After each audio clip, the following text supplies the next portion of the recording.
for onward disbursement to workers, to the workers' wallets as salaries and allowances. Ladies and gentlemen, Wontumi Farms Limited failed to provide a database of farmers, of farmhands to IBAN Capital, as there were no farmers working on the land, no farmhands working on the land. According to witnesses, Chairman Wontumi, as CEO of Wontumi Farms Limited, insisted and put pressure on IBAN Capital and Exim Bank to transfer the 400,000 meant for the workers to Wontumi Farms Limited on the basis that the youth who were involved in Galamsey were not used to complex electronic payment systems and wanted to be paid in cash.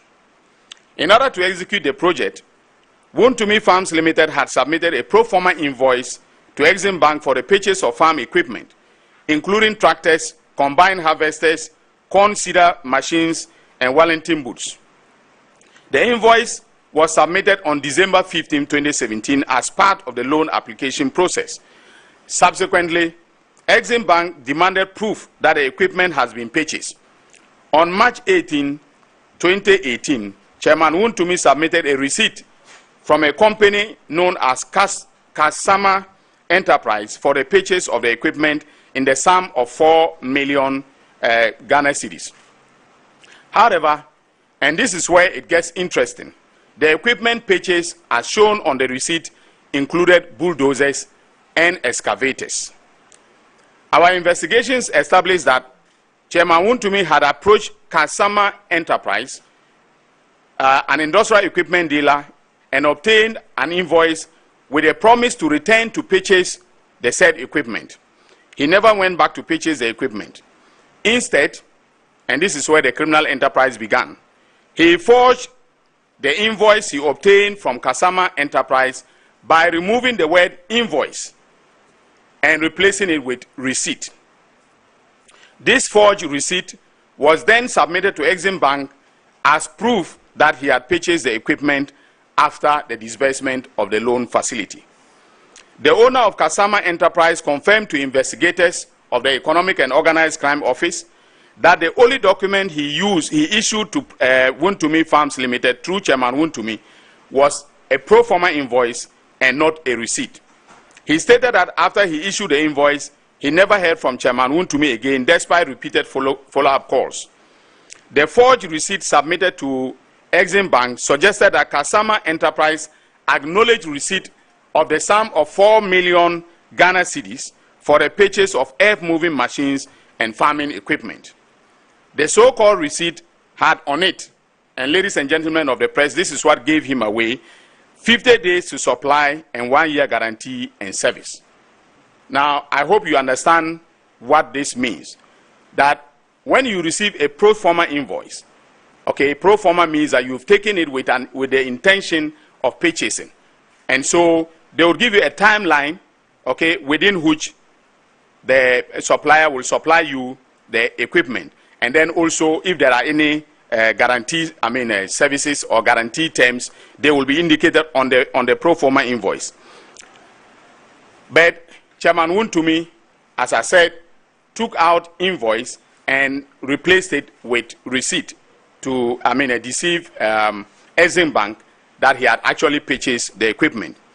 Investigations established that Chairman Wontumi did not purchase any equipment, and as such could not register any equipment in the joint names of Exim Bank and Wontumi Farms Limited as per the loan conditions, even though funds were disbursed to him to that effect. That all the equipment he claimed he purchased could not be traced. Investigations established that though Chairman Wontumi submitted the forged receipt to Exim Bank, he stated during interrogation that he purchased second-hand brand new, whatever that means, second-hand brand new equipment, and that the receipts of all the purchases, including the documents on the equipment, were all sent to Exim Bank. However, Exim Bank has confirmed that neither Chairman Wontumi nor Wontumi Farms Limited submitted any documents covering the purchase of the required equipment except the forged receipts. In fact, when our investigators went to the ground, they realized that there were some obsolete, decrepit machines on the side. tractors dating back that were manufactured in the 1970s, and that were not functioning, were the ones that had been placed on the farm. So this was definitely a grand scheme designed to defraud Exim Bank. It is clear from our investigation that Chairman Wontumi and his company, Wontumi Farms Limited, made fraudulent misrepresentations to Exim Bank with a view to obtaining the loan facility, and in fact did obtain the loan facility. The equipment they represented were to be purchased were never procured. The farming enterprise never materialized, and so no young persons were employed in Asare Nkwanta in the Ashanti region. But more importantly, the company and its director and CEO forged a receipt in order to deceive Exim Bank that they were in compliance with the loan conditions.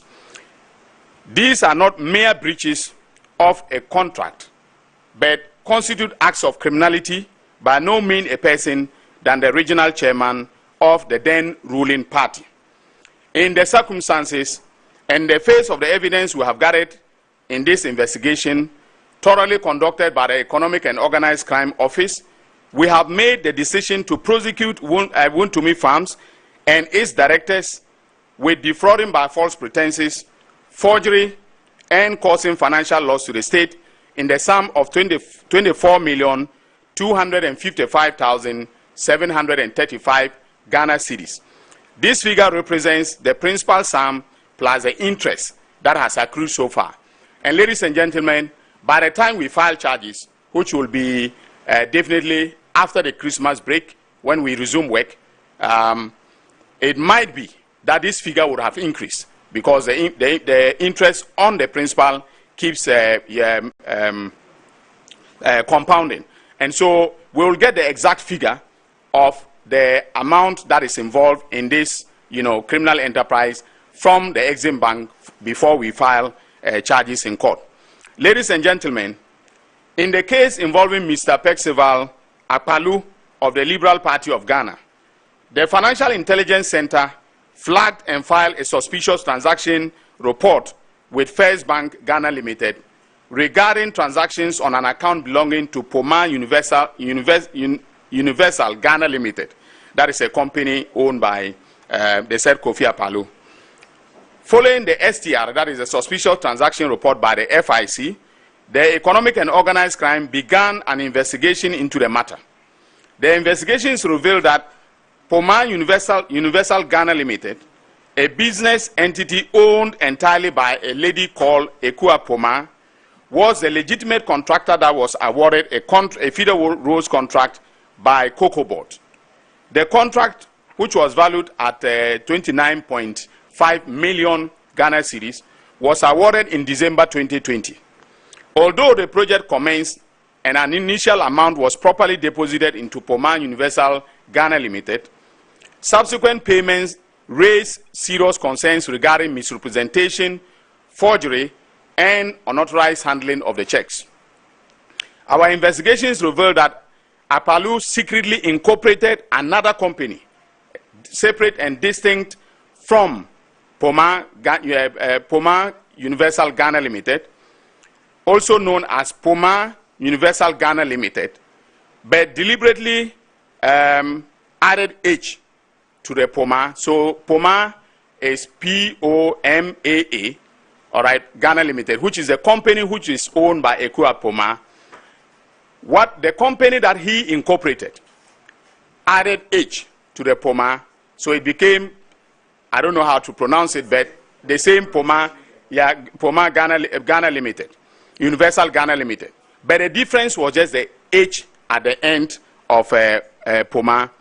And so after having done this, between December 2022 and June 2024, Akpalu collected 8 checks issued by Cocoa Board in the name of Poma Universal Ghana Limited. That is the original and authentic Poma, totaling 3.1 million. That is 3,169,432 Ghana cedis and 22 pesos, and deposited them into the account of his own company, that is also Poma Ghana Limited with an H at First Bank Ghana Limited. Again, our investigations confirmed that Ekua Poma was unaware of both the existence of the Poma Ghana Limited, that is the second company, and the diversion of the funds until Cocoa Board contacted her in June 2024 regarding outstanding balances on the contract. She subsequently discovered that Akpaloo had collected and misdirected the payments without her consent. Ekua Poma also alleged that Akpaloo forged her signature on the Cocoa Board contract using her former name, Mercy Owusu, to secure the agreement without her authorization. First Bank Ghana Limited conducted an internal investigations and corroborated the fraud allegations that we have made, concluding that Akpaloo knowingly misrepresented ownership of the checks and deposited them into the wrong account. The bank acknowledged operational failures in detecting the discrepancies between the check payee names and the account numbers. The suspects who have been investigated are Percival Kofi Akpaloo, Poma Ghana Limited, the Poma with the H, and Delvin Akpaloo, his wife. That is the spouse of Kofi Akpaloo. It's fast becoming fashionable to commit crimes with spouses these days. The evidence shows that they engage in various criminal offenses, including stealing, forgery, and money laundering. And they will be charged by my office, again, as I said, upon resumption of work after the Christmas holidays. Now, ladies and gentlemen of the media, further to the update that I provided during my press conference to announce the conclusion of investigations into the buffer stock scandal, my office continues to work with other institutions of state to bring charges in relation to the oral investigation reports submitted by the National Intelligence Bureau. As you would have known by now, pursuant to discussions with the Auditor General, the sums of money involved in the National Service scandal have been disallowed by the Auditor General, and these sums have been surcharged on the public officers who superintended the looting of state resources at the NSA. The notices of disallowance and surcharge have been duly issued and served on the said public officers. After 14 days, if they fail to show cause why the sums of money should not be disallowed and surcharged on them, the money becomes a debt due and owing to the Republic. And I will proceed to take civil action to recover the sums involved. Once a judgment is obtained, it will be executed using the civil procedure mechanisms, including the attachment of properties they own, whether or not these properties were part of the proceeds of crime. I intend to write formally to the Auditor General for confirmation of the notices of disallowance and surcharge. So I want to send a message to all public officers who are superintending the expenditure of state funds, that from now onwards, when you are charged with the offense of causing financial loss to the state, even though with respect to that offense, we don't need to show that you have in any way benefited from the transaction that either intentionally or recklessly caused financial loss to the state. We will begin the process of surcharging all public officers who have caused financial loss to the state. So in addition to the criminal charges which will be filed, we will ask the Auditor General to disallow and surcharge the sums of money lost to the state on the public officers. Now note, ladies and gentlemen of the media, I do not need to prove your guilt in a criminal matter, all right, in order to be able to succeed in the surcharge and disallowance, because that is a civil matter. It's proved on the basis of the balance of probabilities. So if you in any way recklessly or negligently cause financial loss to the state, all right, the surcharge and disallowance will be the mechanism that will use to recover all the money that has been lost to the state from you. And so I'm serving notice to all public officers who are especially spending officers. Those are the ones who authorize spending on behalf of the Republic, that in situations where your conduct results either intentionally or recklessly in financial loss to the state, I will be, in addition to bringing criminal charges, asking the Auditor General to disallow the sums and surcharge those sums on the public officers involved. Now, overall, ladies and gentlemen, the oral investigations are proceeding well, and we continue to beef up initial investigative reports in order to file charges that meet the standards of proof in criminal trials. I want to also make it clear that the Office of the Attorney General depends on a number of state institutions for information that will lead to filing of charges in court. Apart from investigations conducted by the by either the Economic and Organized Crime Office or the National Intelligence Bureau, sometimes we'll need agencies such as the Ghana Revenue Authority, for instance, to confirm if, for instance, tax evasion has taken place before we can go on to file charges. So when these state institutions delay, it also brings, some amount of delay to the filing of charges. So I'm also calling upon all the state institutions that 2026 is going to be a different year. If I make demands on you and you delay, I will take the view that you are complicit in the offense that has been committed, and I'll come after you. So all state institutions that have information that is required to file criminal proceedings should not should not delay in providing that information to my office for purposes of the conduct of prosecutions. On this note, ladies and gentlemen, I want to thank you and to wish you all a Merry Christmas and a prosperous New Year in 2026. Thank you. Yeah. Thank you very much, Honorable Attorney General. Now, all those who are present, media men and women, and are willing to ask questions of the Attorney General in respect of the briefing he just gave, or any matter relating to oral, or any matter that falls under his purview, should please line up behind the microphone.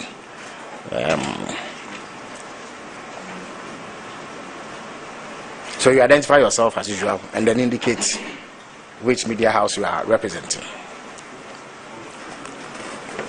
We have become aware of what the president indicated when he said he was going to go after people who have misappropriated or stolen funds that belongs to the state, not just of the past administration, but then the current administration as well. We also know the fight against Galamsey has been one of the topmost ones. Just last week we got wind of an individual, a lawyer, who was written to the Office of the Attorney General requesting the state of investigations regarding officials of your government, notably Joseph Yamin and then one Abanga. One, what is the current progress of investigations, and then what is the interim findings that IOCO has made and submitted to your office, and are there timelines with respect to which you may be filing charges, if any? All right, thank you. Are there any other questions? So please, anybody who has a question should line up so that we do not take too much time in this session. Good morning. My name is Shadrach Kodamejare, Metro TV. My question is, what happens in cases where people make false representations to banks and the banks grants the people the loan? Would the AG also hold those financial institutions accountable? Thank you. All right, thank you. Okay, thank you very much. My name is Patrick Casford Boidu. Mr. Attorney General, I just want to find out, looking at the funds or the financial statement involved in these two investigations that you have done, I just want to find out whether the parties involved, that is the Wontumi and that of Mr. Kofi Apalo, who can come back and re-bargain in this case. Thank you very much.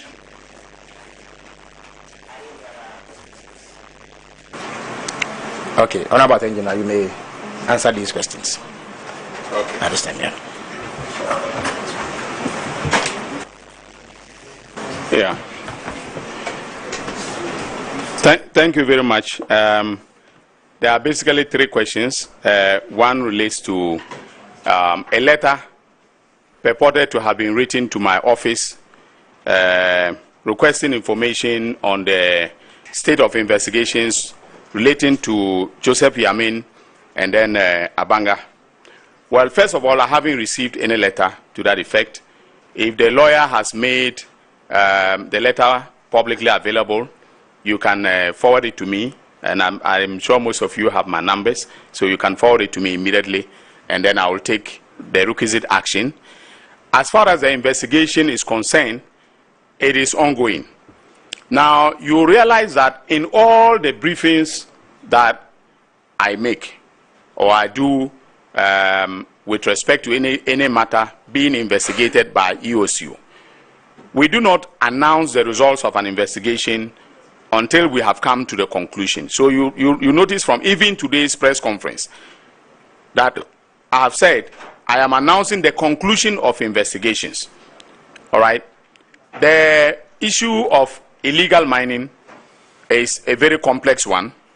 I am not holding brief for the EOCO for any delay in issuing a report in relation to the two that I wrote to them and asked that the investigations be conducted, because we had picked some intelligence about their involvement in illegal mining. So certainly a report will be issued by the EOCO in due course. However, there are a number of persons that were connected, all right, to that, the activities that were alleged to have been undertaken by the two persons that are referred to the EOCO. Okay, so it's not like their investigation is going to be in isolation. There's a whole complex web of people who were involved, so the investigations are still ongoing. Now, the Metro TV gentleman asked the question as to whether if representations are made, misrepresentations are made to banks, and the banks are based upon those misrepresentations grant loans, right, whether the banks themselves can be held accountable. All right. Now, if you do make misrepresentations in your loan documents, all right, which are essentially contractual, and that applies to the Wontumi case, okay, the bank is entitled to take legal action against you for damages for misrepresentation, okay, which is a remedy that is available under the law of contract. All right. So a bank necessarily does not commit an offense by relying on the misrepresented facts to grant a loan. Do you get the explanation? All right. So that is a matter of contract. However, if you look at what happened in the Wontumi case, is beyond. Okay, so there are two forms of misrepresentation. You can have a fraudulent misrepresentation that borders on criminality, all right, that borders on fraud, okay, that can lead to prosecution for defrauding by false pretenses, all right, and the criminal liability is on the person that made the fraudulent misrepresentation and not the fraudulent representation and not the bank. So you cannot hold the bank to a criminal, for criminal accountability in respect of it, because the bank relied on the representation. You can say that it was not diligent. They should have conducted their own due diligence in order to be able to, act prudently and not give the loan to a person who actually does not intend first to use the loan for the purposes for which it was contracted, and secondly, basically wants to defraud the bank. All right. So banks cannot be held, criminally liable because they have relied on those misrepresentations made by persons who are seeking, loan facilities from them. Now, the third question relates to the issue of plea bargaining. And I do not want to walk myself into any trouble. All right. I have stated, and time without number, that the law allows persons who intend to plead guilty and make restitution to do so. So those of you who are, I know some of you are attempting to be lawyers. Others are also pocket lawyers. You can, I'm talking about the journalists who sometimes report from the court. You can look at Section 35, all right, of the Courts Act, okay, especially where the criminal conduct affects the interests of the state. The person can pay restitution, plead guilty to the offense, pay restitution, and get a non-custodial sentence. In other words, they don't go to prison, for that. Under the Plea Bargain Act, they can decide that they want to plead to a lesser offense, all right, pay back the monies. In the case of, Chairman Wontumi, in excess of 24 million Ghana cedis, all right, and then they'll be given a suspended or custodial sentence.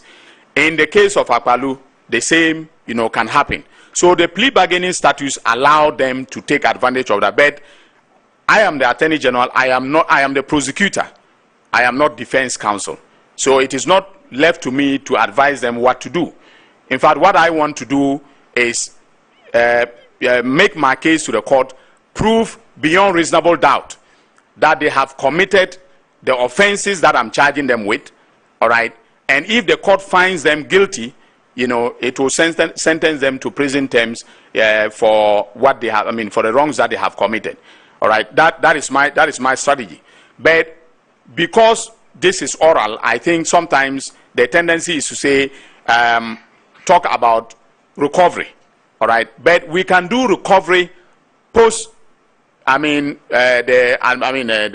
sentence. If someone has been sentenced, I can still go after their assets. And in the case of Wontumi, one of the things that I forgot to say is that we actually froze his assets, including a 50 million CD account, that belongs to a company of his, an insurance company of his, that we froze.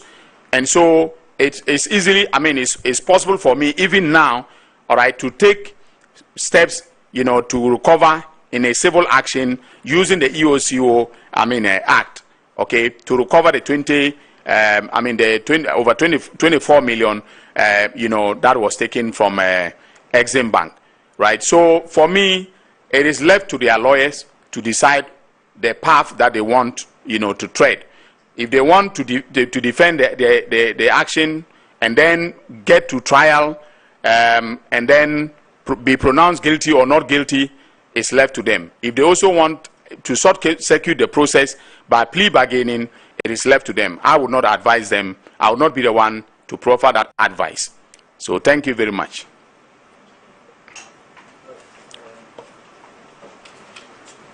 Yeah.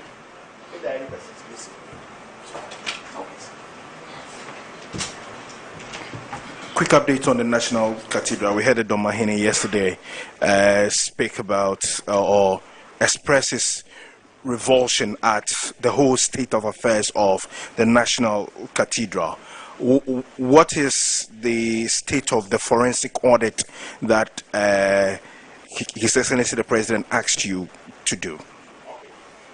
Thank you very much. So the forensic audit, as you rightly pointed out, was at the direction or command of His Excellency the President, after he met with myself and the Auditor General, and I think the Finance Minister.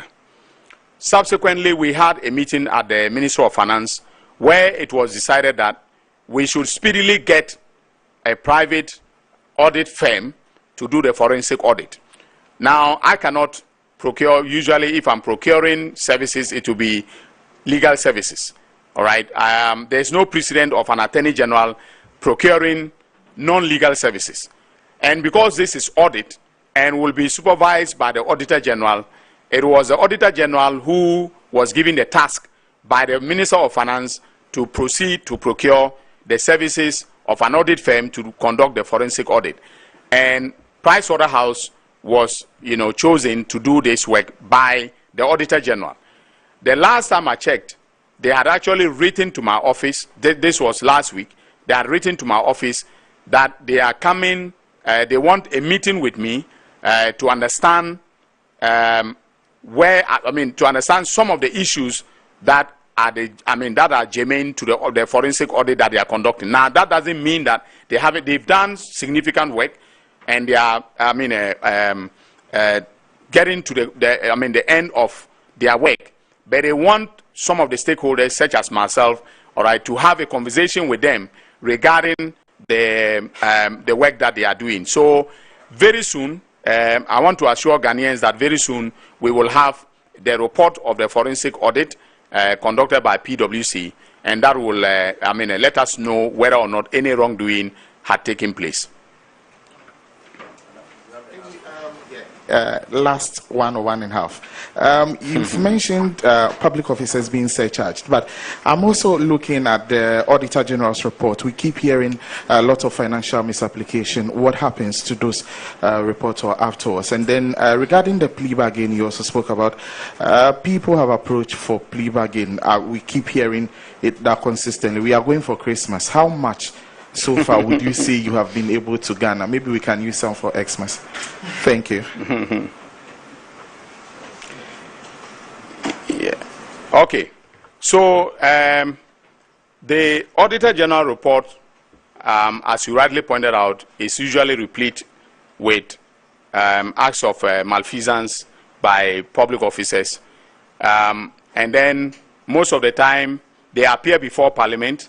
They are queried on those acts of malfeasance or audit findings, and then some of them are able to come up with evidence that they either did not, they either did not commit the malpractice alleged, okay, or that they have since remedied the situation.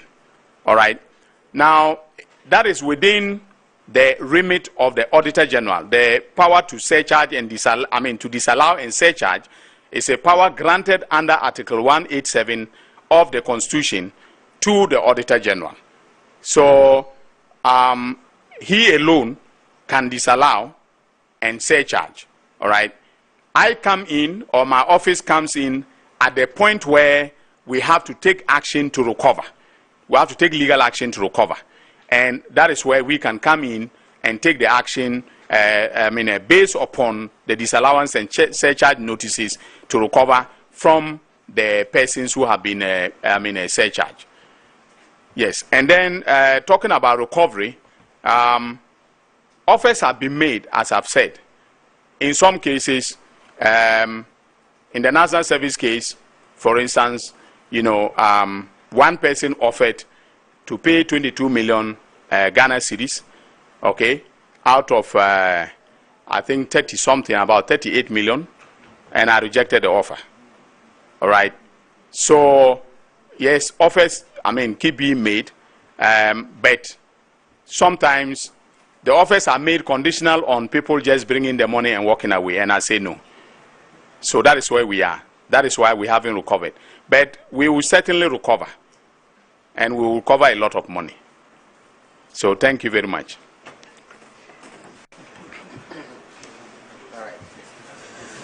Thank you very much, Honorable Attorney General, for that concise briefing and your crisp responses. So we'll draw down the curtains on today's edition, and in fact this year's edition, unless something of biblical proportions happens before the end of the year. So to all of you who have been part of the success of this program throughout the year, I extend sincere thanks to you. I hope to see you next year. Merry Christmas to all of you. Thank you.